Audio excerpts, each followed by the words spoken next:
people's car right behind me. I'm kind of covering half of it. I can't help it. The love bug, as the French do say, the ladybug, yes.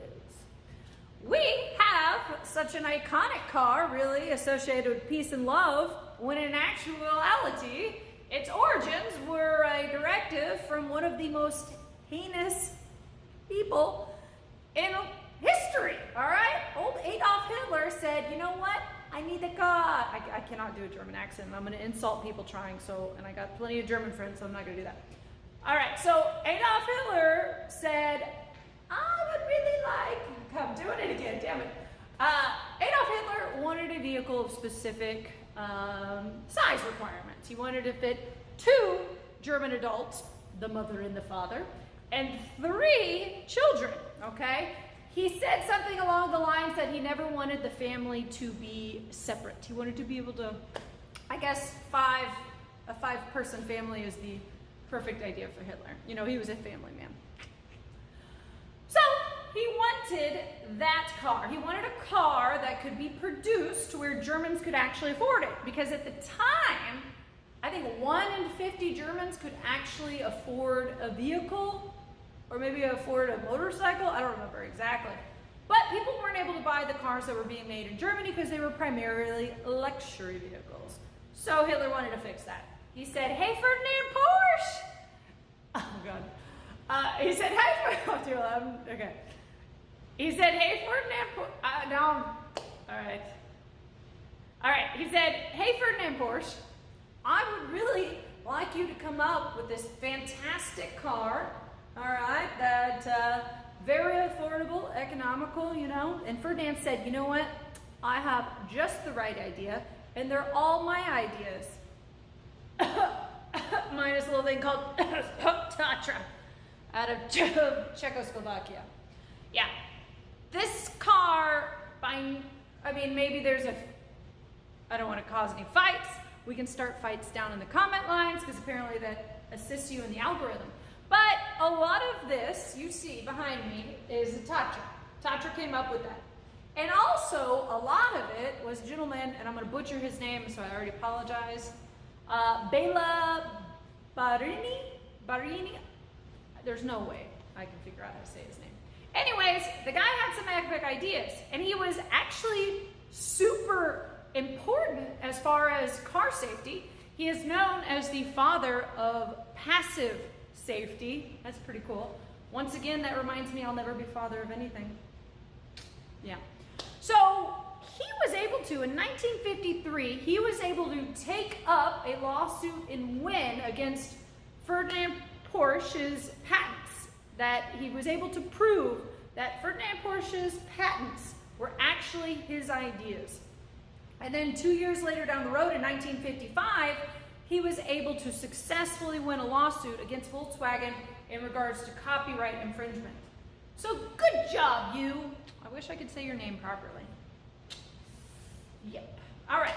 So let's get back in track because it's very, very easy for me to get off track, all right?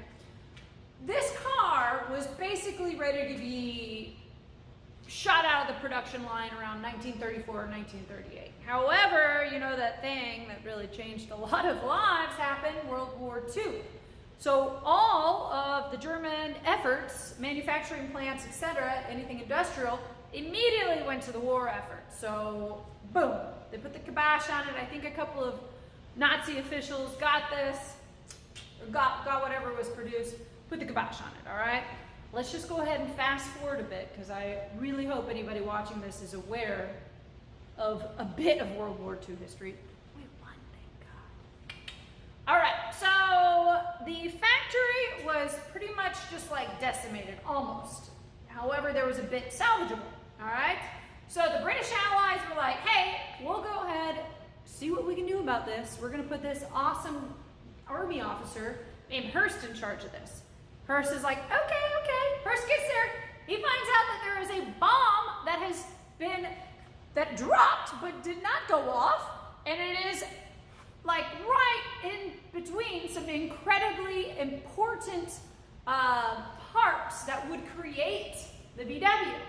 So first order of business is poor Hearst has to get that freaking bomb out of the plant without it exploding and killing who all was involved. And if that had happened, we would have never had this car too, by the way. Interesting to think about that. What would have taken its place? Okay, so Hearst did a fantastic job. Set up a pretty decent network of sales and kind of got the ball rolling and then handed it on over to an Opel executive named Henry Nordhoff, okay? And that's when things really started chugging along at the Volkswagen plant. So Henry Nordhoff got probably the majority of the Volkswagen started producing at the end of the 1940s. And then come 1955 is when they got to their millionth VW Bug manufactured. So that's very nice. I have talked too much and we haven't even taken a spin around this car. Let's go ahead and do that, shall we?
And that new blue paint is, that's a new top on there, by the way, if you didn't notice. Now also, what is completely brand new is the interior. It is a supple cream, okay, that my mother did with her own saintly little fingers. It's tremendously well done. She is a very skilled upholsterer, carpenter. I don't know, somehow she does it all, and I barely do anything. So, good job, Mom. And without further ado, let's go ahead and take a look at the interior. Hey, no, no, hey, no, no, hey, no, no, hey, hey, no, hey, no, no, hey, no, no, hey, no, no, Epic little car, if I do say so myself. Brand new top on there, okay? Also, that chrome is in excellent condition and recently painted. Pretty much an almost complete restoration for you. If you are interested in being a very good owner for this fantastic example of a VW Bug, then you should go to worldwideauctioneers.com and register to bid for the Corpus Christi Old Car Museum auction. That is coming up very soon, October 4th and 5th. There's going to be over 200 very awesome and eclectic range of vehicles offered without reserve. So, woo, that's a lot. It's a lot.